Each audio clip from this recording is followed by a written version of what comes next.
Hello, and welcome to this webinar being put on by Advocates for Children, Recovery Services for Students with IEPs. My name is Rebecca Shore. We are going to be starting as soon as everyone joins us. So just give us a couple of minutes and we will get started. Thank you again for joining us today. Hopefully you are able to see the first slide in our presentation. It should say Recovery Services for Students with IEPs and a picture. If you have any issues, please let us know. Okay, people are still joining. Fabulous.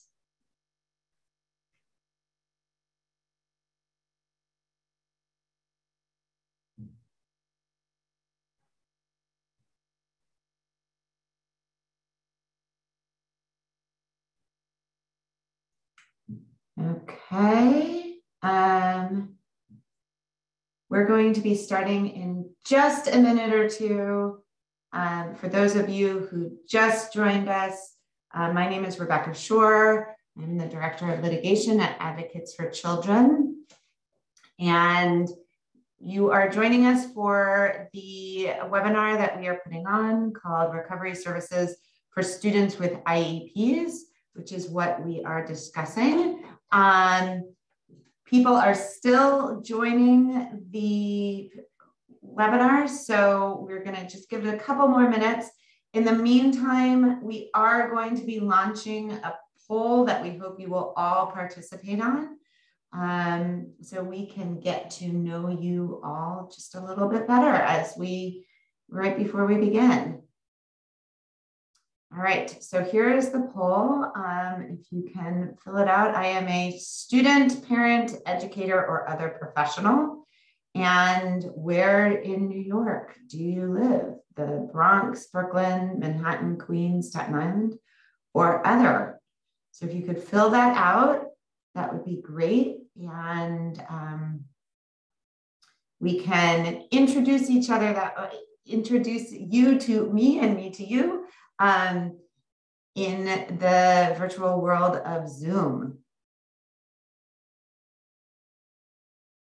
And this is a New York City specific webinar, so that is why we have asked where you live in New York City.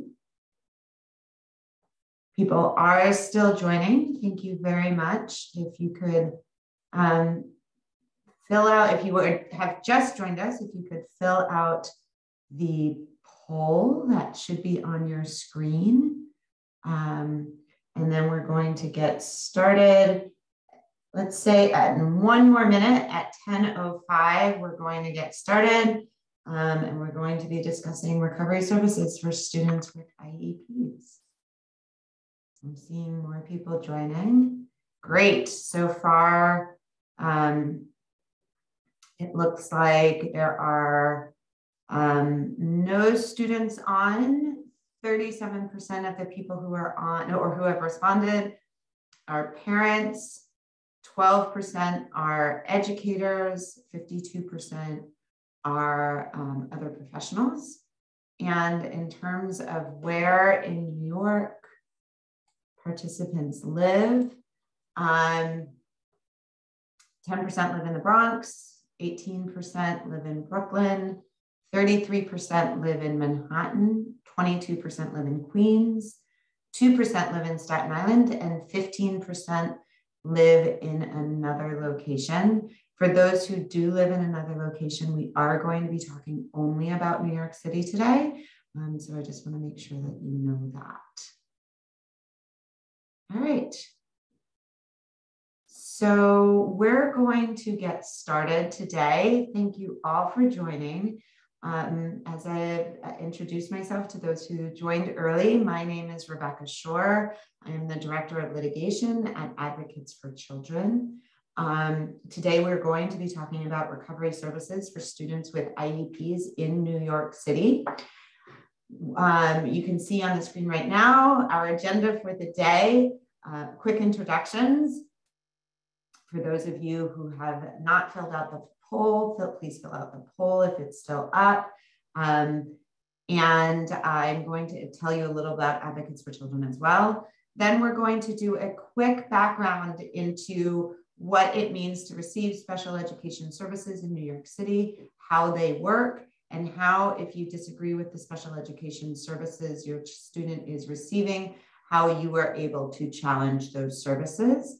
And then after that brief overview, we're going to really get into the heart of this webinar, which is going to be talking about recovery services, what the DOE is offering in terms of recovery services, what the process is supposed to be, and then if there are any problems with recovery services, and both the receipt of those services, as well as if you disagree with what the DOE is offering, how you're able to fight the DOE on those services and also ask for more. Okay, if you need a closed captioning, it is available. What you are going to want to do is wherever, I know sometimes the meeting settings are on the bottom of the screen, sometimes they are on the top of the screen, but if you do need closed captioning, please click on meeting settings and you should see the option to click for closed captions or transcript, sometimes it's called. Click on that and or live transcript, and you should be able to receive, be able to view the closed captioning.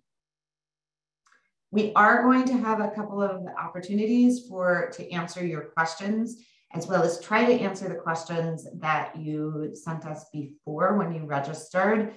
But if you could put all your questions in the Q&A, that would be helpful. So that way we are able to know what questions you are asking and try to answer them as best as possible during the presentation. And if not, we will leave time at the end of the presentation to answer any additional questions that you have. But the Q&A, the questions and answers on the screen should be where you are putting your questions. Okay, let's go to the next slide. So what is Advocates for Children? We are an independent agency that protects the rights of all New York City students. We are not affiliated with the DOE, and we often advocate on behalf of parents in connection with their needs for New York City students in the DOE, their educational needs. We have a number of services that are available. First of all, we have a helpline that you can call if you have any questions. That number is on the screen, 1-866-427-6033. And the helpline is open Monday through Thursday from 10 a.m. to 4 p.m. And you can call parents, providers, and educators and other professionals are all welcome to call our helpline to ask the questions that they have about educational rights for students in New York City. In addition to that, we have a number of guides and resources that are listed on our website, and that our website is advocatesforchildren.org. We provide trainings like the ones that we are doing now, as well as other workshops. Right now, we are in a model of doing those trainings online, and hopefully at some point soon, we'll be able to do them in person. But you can see our other workshops that we've done on YouTube, and some of those are provided right there on the slide that you have in front of you. And then in addition, for low-income families, we provide free legal services for students for families who need help with advocating on their child, on behalf of their child's educational rights in New York City. And you can call the helpline to ask for assistance in that area too. So as I mentioned, we have a number of other workshops. One of them is on specifically special education rights in New York City. That goes into a lot more detail than what I'm going to be going through today. So if you have specific questions about special education that aren't answered during this presentation, please check out the website, the workshop or the trainings on YouTube, and that should provide you a lot more assistance and hopefully answers to your questions. All right, if we could go to the next slide. So some very broad overview of special education law in New York City.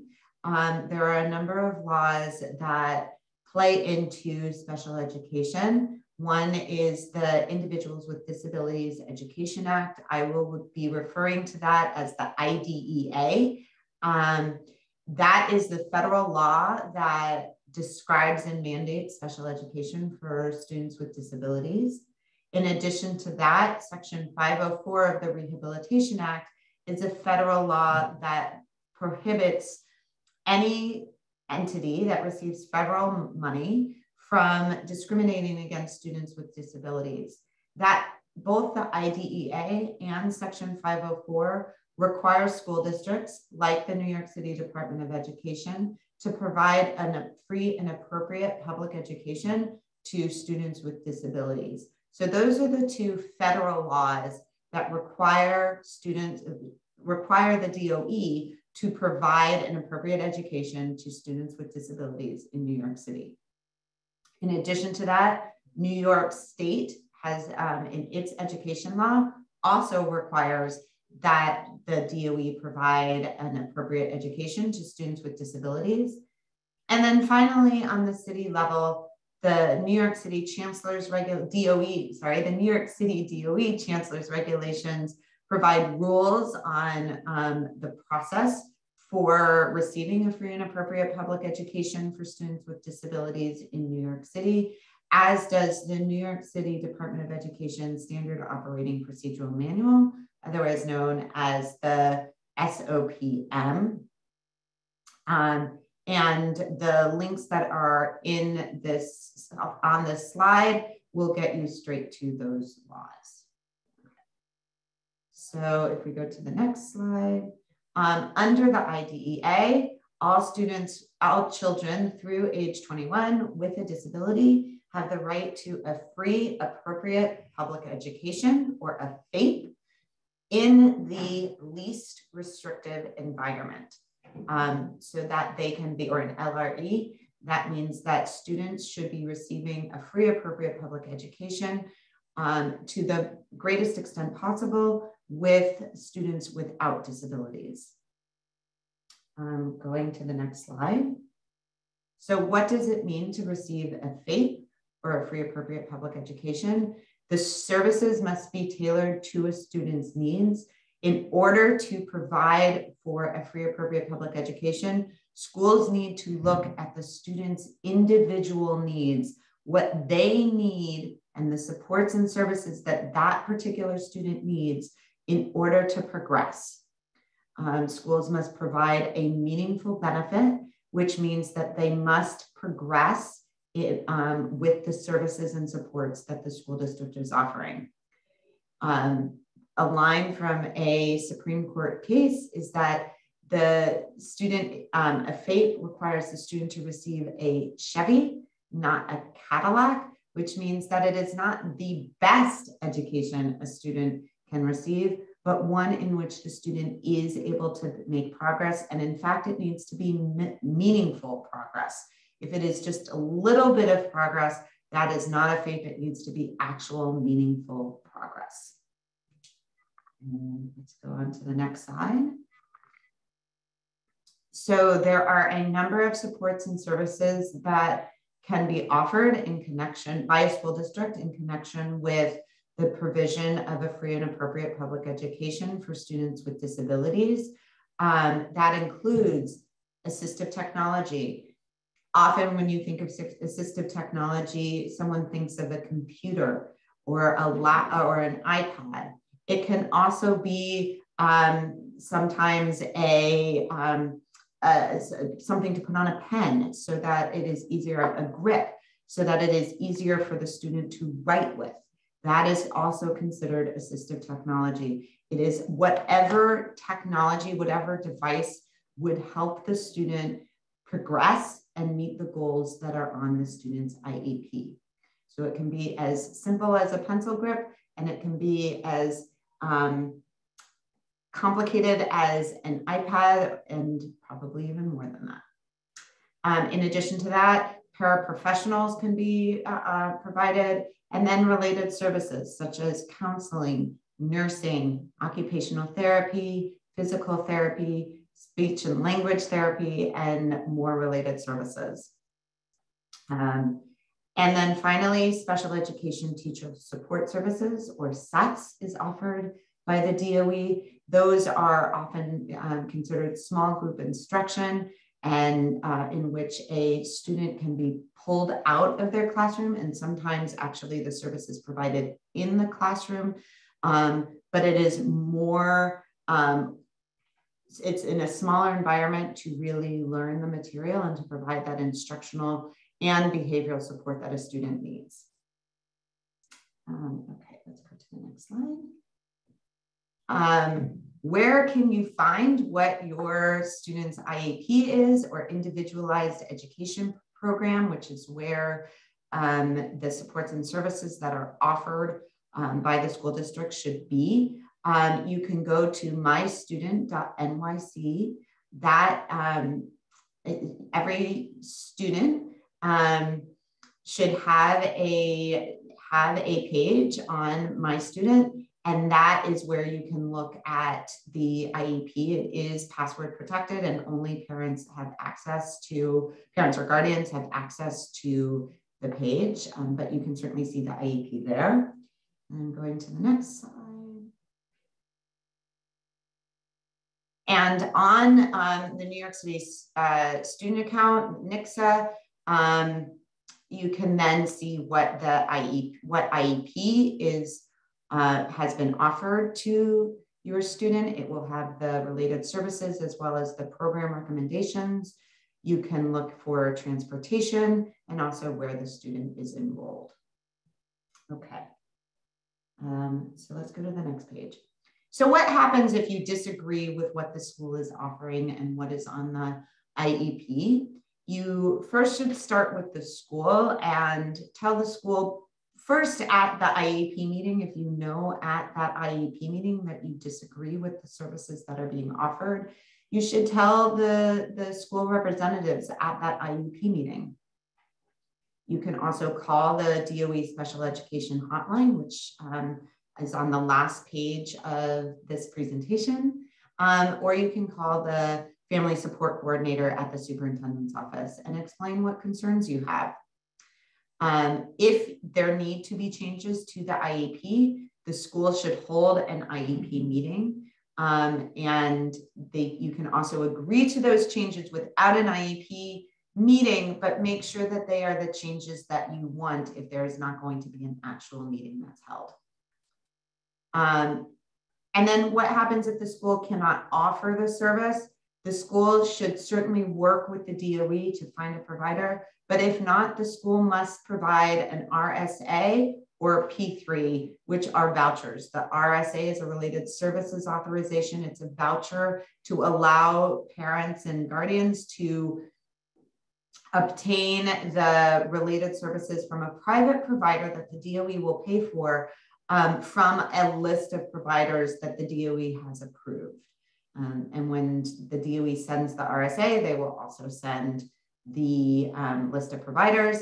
A P3 is a voucher for SETS, or Special Education Teacher Support Services. Okay.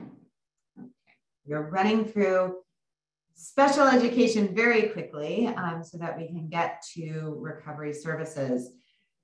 So if everything I just described doesn't work out, there is the process. First, start with the school, and then continuing on, you can go to the superintendent's office, the borough support organization, go to the AZ, the Administrator of Special Education, and you can raise with DOE Central, and there are the numbers there. But if none of that works, then you can take a step further, and we'll go to the next slide. And you can request for there to be either an impartial hearing or for the DOE to mediate the dispute or go into mediation with you regarding the services that your child needs. Mediation is, you do have to request it. It is a voluntary meeting, both voluntary on the part of the parent as well as on the part of the DOE. Both have to agree to enter into mediation, but a neutral mediator facilitates the discussion, and with the goal of the parties reaching an agreement. The other option is an impartial hearing, which is a legal proceeding that is in which both sides present their opinion and their case on why, for the parent side, why the student should be receiving more services or different services or additional services. And on the other side, the DOE would be presenting its case on why the DOE actually offered a free and appropriate public education. Then an impartial hearing officer will make a decision as to who is right and what services a student should or should not receive. The decision is based on the witnesses that each side presents, as well as the documents, and you are able to appeal the decision all the way up to federal court if necessary, if you disagree with the decision that was reached. Okay. So what you can request in at an impartial hearing, as well as at a mediation, although some of these services at a mediation the DOE will not agree to, but you can ask for evaluations. You can ask for a change to the IEP. You can ask for a new school placement. You can ask for the DOE to provide the IEP services, so the services that are required on the IEP. And you can ask for the DOE to provide compensatory services, which are make-up services, services to make up for the failure of the DOE to provide a free and appropriate public education for your student. We are going to be talking a lot more about compensatory services after we talk about recovery services. So we have gone through a lot of material. If you have any questions about special education, please put them in the Q&A, and I will try to answer them once we finish the presentation on recovery services as well. But now I'm going to start really talking about recovery services and what the DOE is offering for this year. So, what are recovery services? Recovery services are instruction and related services that are offered by the DOE. This is a DOE-initiated program that the DOE is offering to students with disabilities, and in particular, students with IEPs who attend New York City DOE schools. Those are the services that are being offered are in addition to the services that are offered on a student's IEP. And the DOE's intention, what the DOE's goal through these recovery services is to help close the gaps caused by COVID's disruption of learning. Let's go to the next slide. What is the recovery services process? Hopefully, in the past month, everyone who has a student with an IEP in New York City has met with the school. I know, and we have been experiencing this, that not all schools have been having meetings with parents, but the process that the DOE has required is that all schools meet with each parent with an IEP, each parent of a student with an IEP in November or December. At that meeting, the school is supposed to, and the parent are supposed to discuss the difficulties that the student had during remote and hybrid learning. And then the school will offer recovery services at that meeting, and then finalize, and then after the meeting, formalize the offer in a letter. We understand that that has not happened in a number of cases. So if the school does not offer a meeting and you want to understand better what recovery services the school is offering to your student, or you want more services or different services, ask for a meeting with the school to discuss the recovery services. So now we're going to go to another poll. And two questions here that we'd like to know. Have you received a recovery services plan for your student? Yes or no, or if you are not a parent or guardian, not applicable. And then if you are a person who's received a recovery services plan, did the school meet with you about the recovery services plan for your student? And I should say, even if you haven't received a recovery services plan, you should answer this question. Yes, no, or it doesn't apply. So you don't have a student with an IEP in New York City. So we'll give you I'll give you a minute to answer the question. All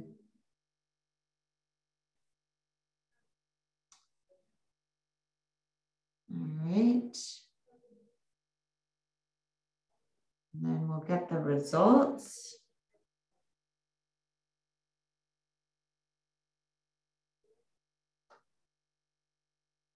Okay, let's see. Do we have the results?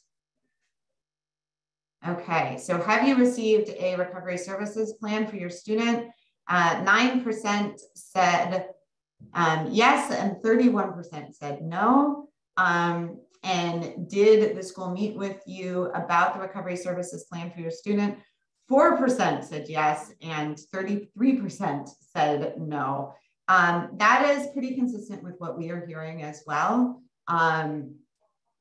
So unfortunately, not a surprise, but you do have options, and we are going to get to what those are. So if we can go to the next slide, slide 19. So as I said, if you want to have a meeting with the school about recovery services, you do not need to wait for the school to invite you to a meeting. You should ask for a meeting to discuss recovery services. I would suggest that you request that meeting in writing of some way, either an email or a written letter that you backpack with your child, but definitely request that meeting. You have a right to it and you should be asking for it. At the recovery services meeting, this is intended to be a time for the school to hear from you as to what happened during remote learning. All of you know the students best, and you know what the experience was during remote learning. So you should be the one, you are the experts. And so you should definitely explain to the school what your child experienced during remote learning. Remote learning started in March of 2020. And unfortunately, while many students are back at school now, it has not ended. And students are still, because of quarantines that the schools are putting in place because of exposure to COVID, students are still being put on remote learning. So all of that time period is included in remote learning, and you know what your child is experiencing. And you need to explain it to the school.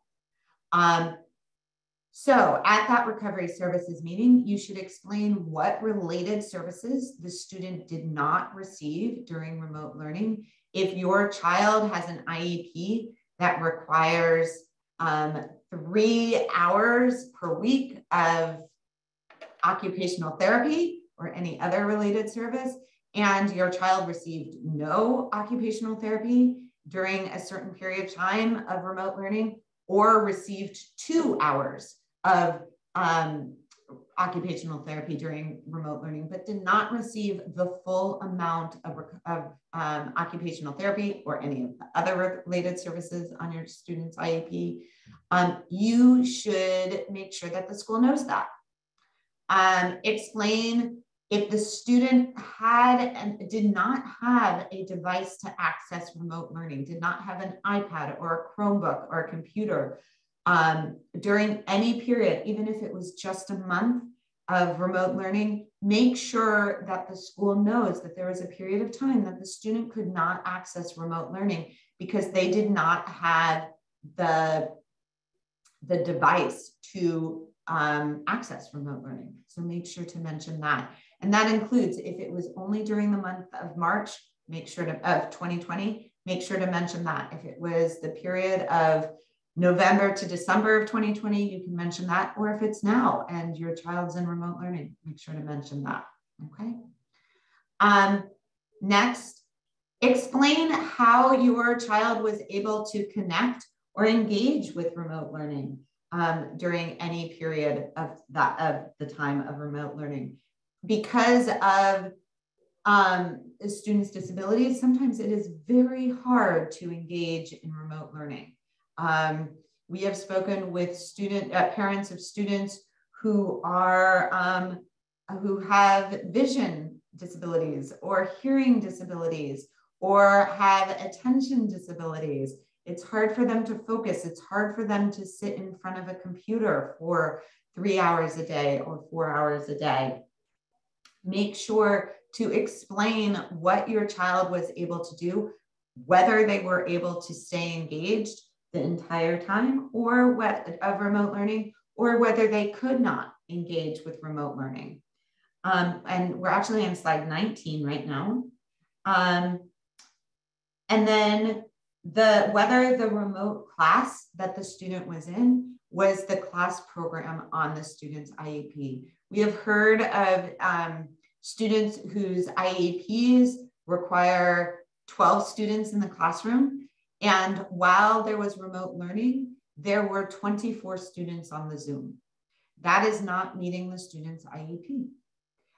Similarly, for students in integrated co-teaching classes, and that's what's required on their IEP or ICT, if they were in a class that did not, on Zoom or on the computer, that did not have a special education teacher and a general education teacher, or did not have a combination of students with IEPs and without IEPs, that is not an ICT class.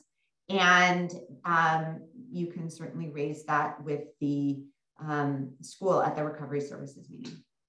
And then also raise at the school whether the remote services and materials were in the student's language. All students have a right to have instruction in their language. And if it was not in their language, then they were unable to access the materials and access instruction.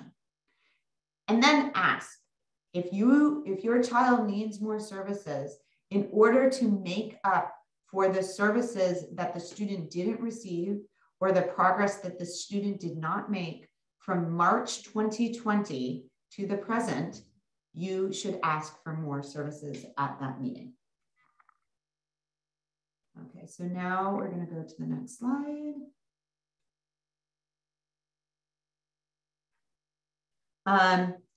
There are the way that the DOE is offering recovery services is that the schools have been have broken up the offerings into 3 different priority groups. There is priority group 1 and in priority group 1, students are being offered 20 hours of small group instruction and 10 hours of related services.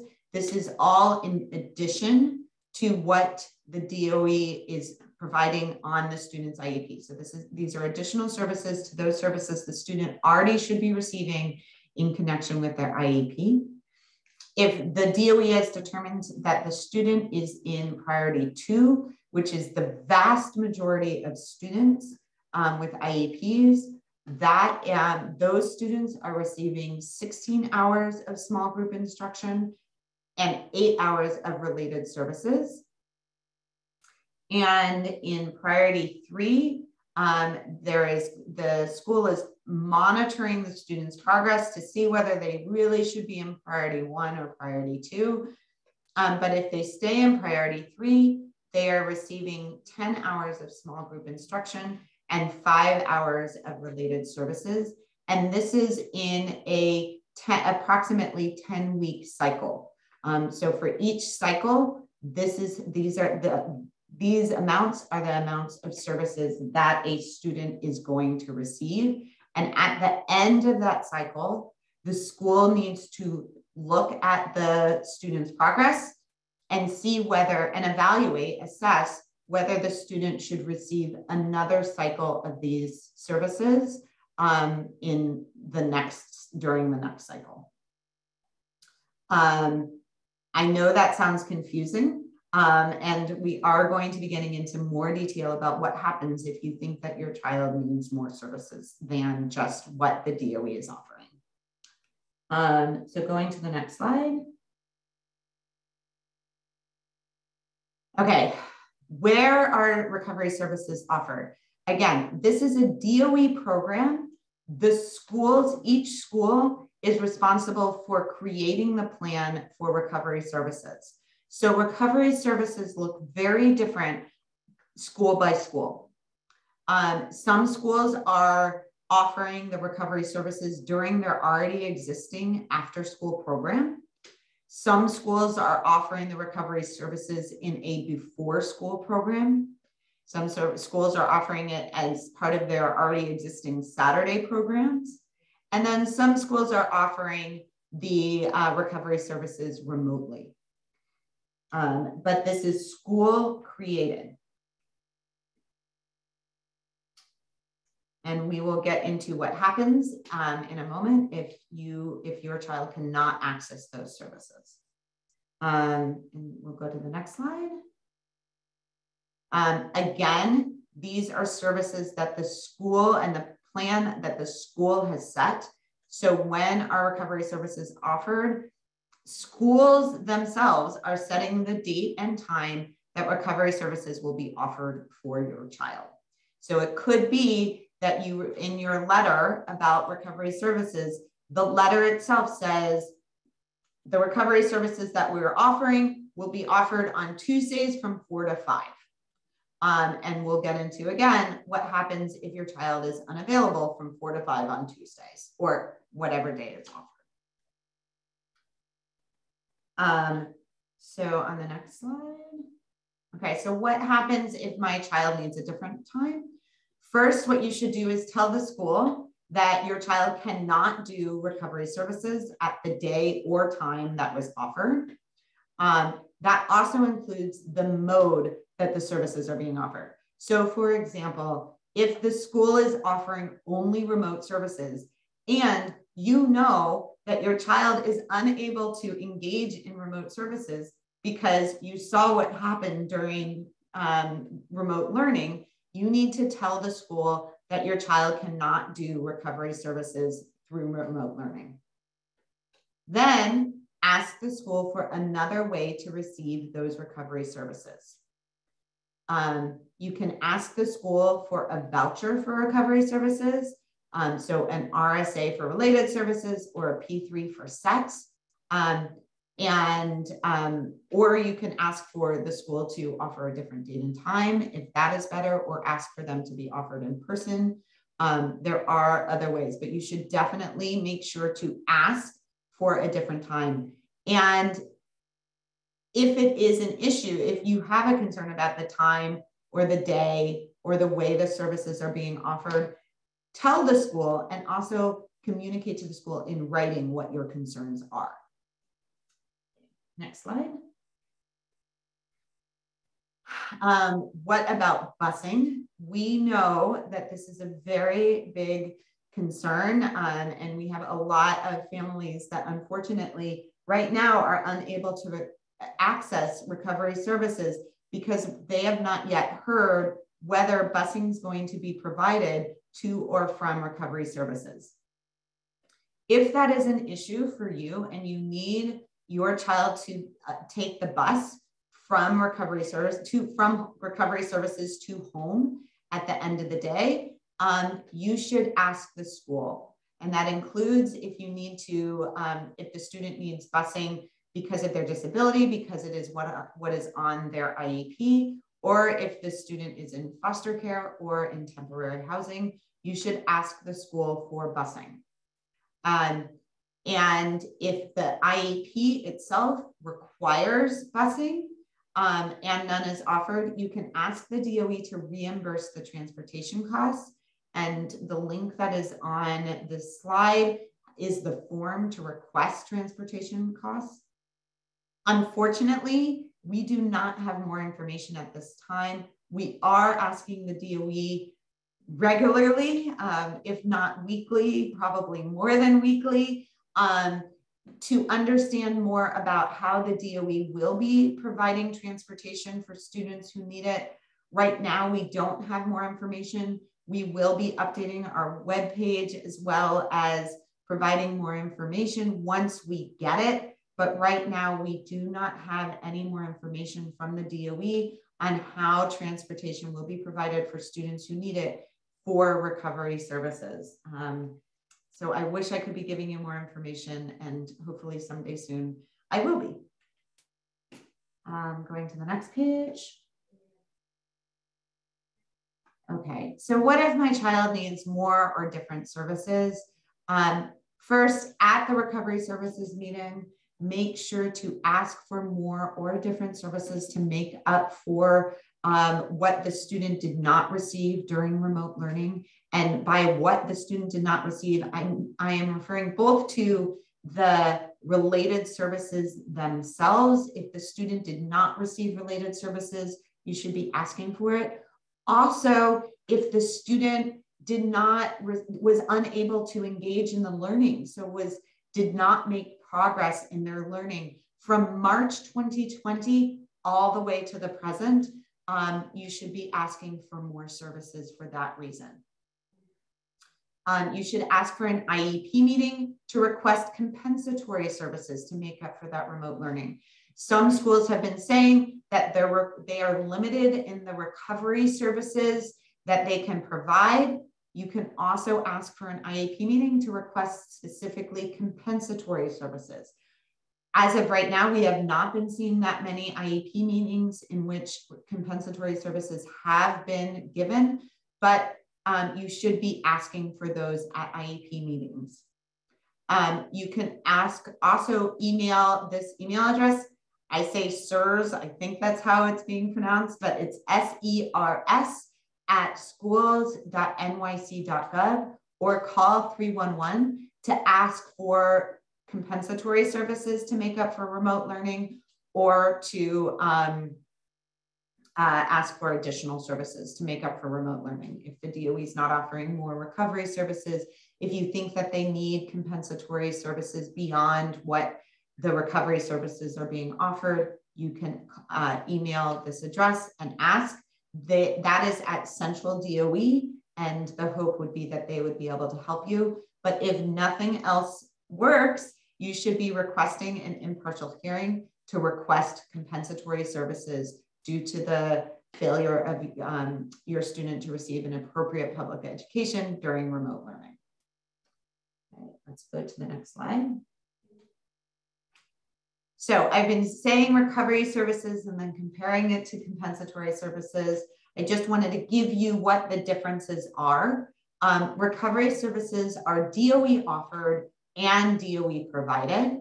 It is, again, by the DOE with their goal of closing the gap due to COVID. The time periods are set by the schools for remote, after or before school, and Saturdays. It should be around a January or December start.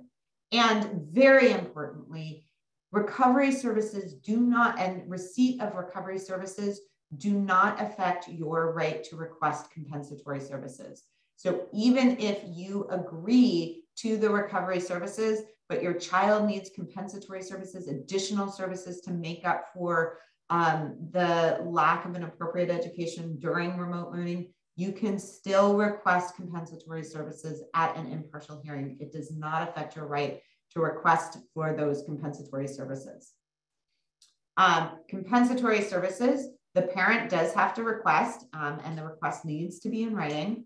It is to make up for not providing appropriate services or an appropriate program. You can ask for whatever the student needs.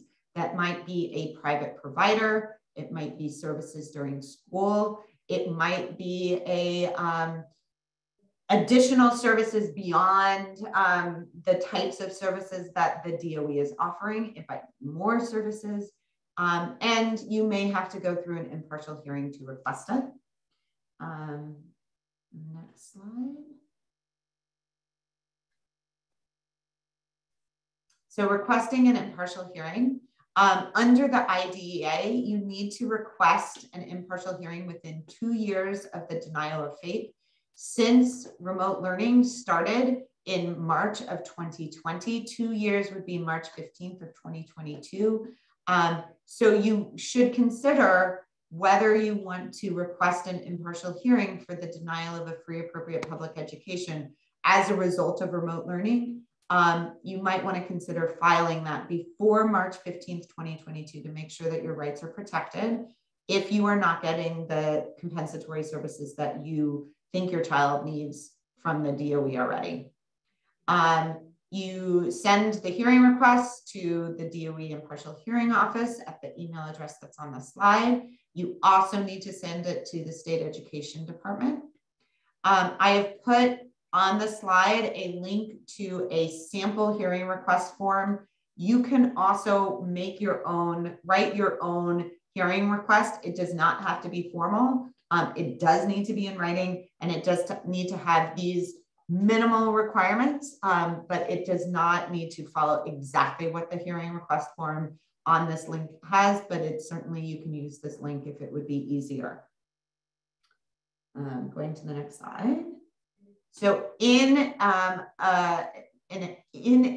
impartial hearing request related to remote learning, you want to describe your student, say what happened during remote learning, list what IEP services the student did not receive during remote learning, state if the student was not in an IEP required class during remote learning, and state if the student did not receive a device for remote learning, or if remote learning was not in the student's language. And then you want to say that the claim is under both the IDEA and Section 504 of the Rehabilitation Act. When you're asking for compensatory services, they are make-up services to put the student where they should be had they received appropriate services. And you need to look at where the student should be, but for remote learning as of March 15th, 2020. So you want to look at whether the student has made progress, not in the past 6 months, but all the way from March 2020, has the student been making progress? If the student has regressed, has lost instruction or lost learning, lost abilities or academic levels or behaviors as a result in the past, since March 2020, that is one claim that you can make. And also if the student is exactly where they were or close to where they were in March of 2020, that is also a claim for compensatory services. These are, students need to be able to make progress, and if there was no progress compared to where they were in March of 2020, then you have a claim for compensatory services that you should consider asking for. Next slide.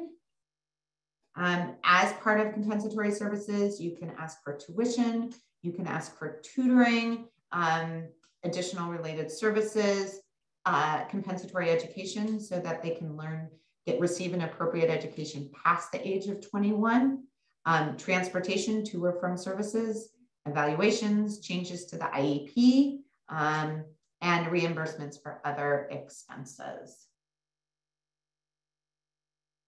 Okay. And then, as I mentioned, parents, you have the right to get documents translated, including IEPs, report cards, remote learning plans, and recovery services plans. And if you are not receiving those in your language, you should be asking the school for them. And if the school does not provide them to you, you can go through all of the steps that I described before to get those translated.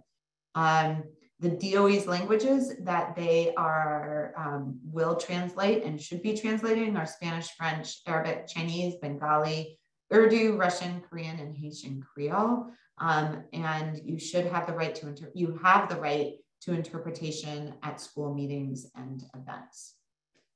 So if you have a problem with translation or interpretation, you can also email hello@schools.nyc.gov. Okay. So I did not leave too much time, and I'm happy to stay a little longer. If you have any questions, please put them in the Q&A. In addition to that, we're going to put up a survey. Please answer those questions and give us feedback. That's how we know how to improve our trainings and provide whatever answers that you need.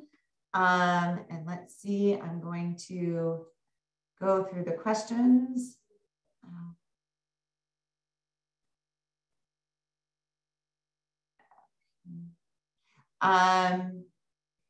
Will charter schools or private schools be eligible for services?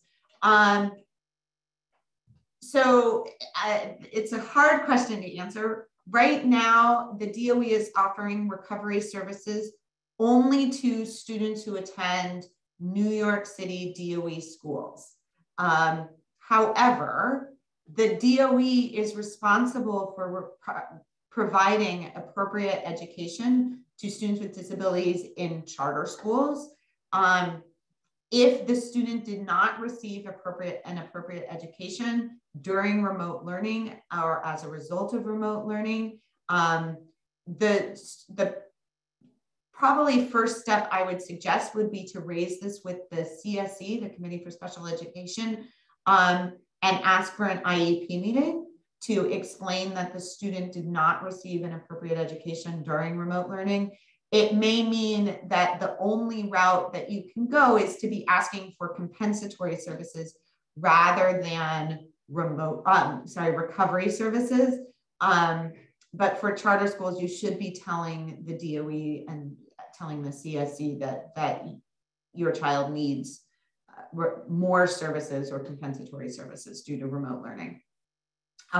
Private schools that are not state-approved, non-public schools, it's going to be a lot harder to provide. Certainly, they will not be receiving recovery services, and it would be harder to ask for compensatory services. But if the student attends a state-approved non-public school, because that's what is on the IEP, I would say the same thing as I said for charter schools. You should be asking the CSE for additional services.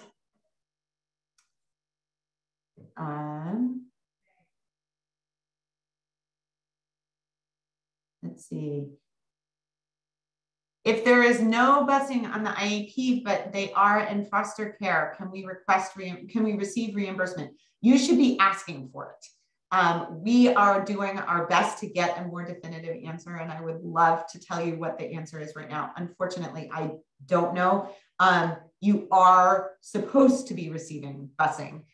So you should certainly be asking for reimbursement. And as soon as we learn more, we will be publicizing it, but certainly ask for it.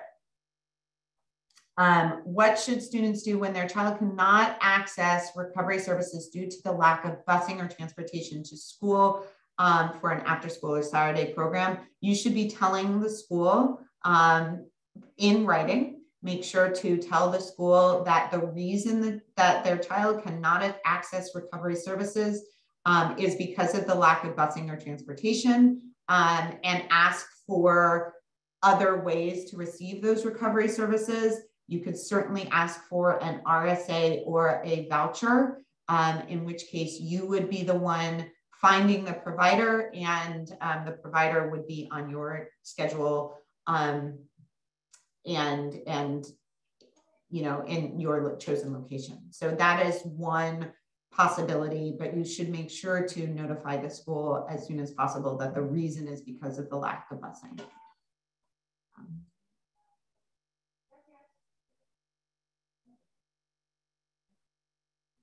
My daughter started recovery program last week. It's 1 day per week. There is not transportation for her. I'm so sorry to hear that, and very frustrating. I have to pick her up. 2 conversations with the teachers about the program, but didn't get anything in writing, not a plan. Yeah. If you have not received a recovery services plan in writing, you should definitely be asking for that recovery services plan. And you should be requesting in writing the transportation. I would say that you should also email the email address that I listed on the slide, SERS, S-E-R-S, @schools.nyc.gov. I think it's very important that the DOE hears that part of the issue for access to recovery services is the lack of transportation. And so I would certainly recommend emailing the DOE at sers.nyc.gov to address that issue. I would also be curious to hear what happens as a result. But we, you know, as I said, we are pushing very, very hard to make sure that transportation and busing is available. Did I miss any questions?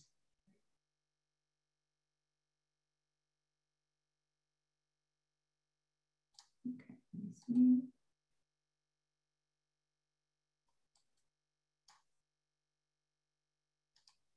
Okay, I think I caught all of them. Rebecca, take a look at the chat box because I put a couple in. Oh, in the chat? Sorry, I was looking in the Q&A.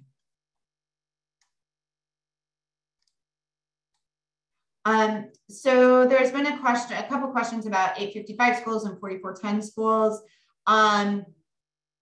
The answer is pretty much what I have said before. Right now, it is just DOE schools that are receiving the recovery, students who are at DOE schools who are receiving the recovery services.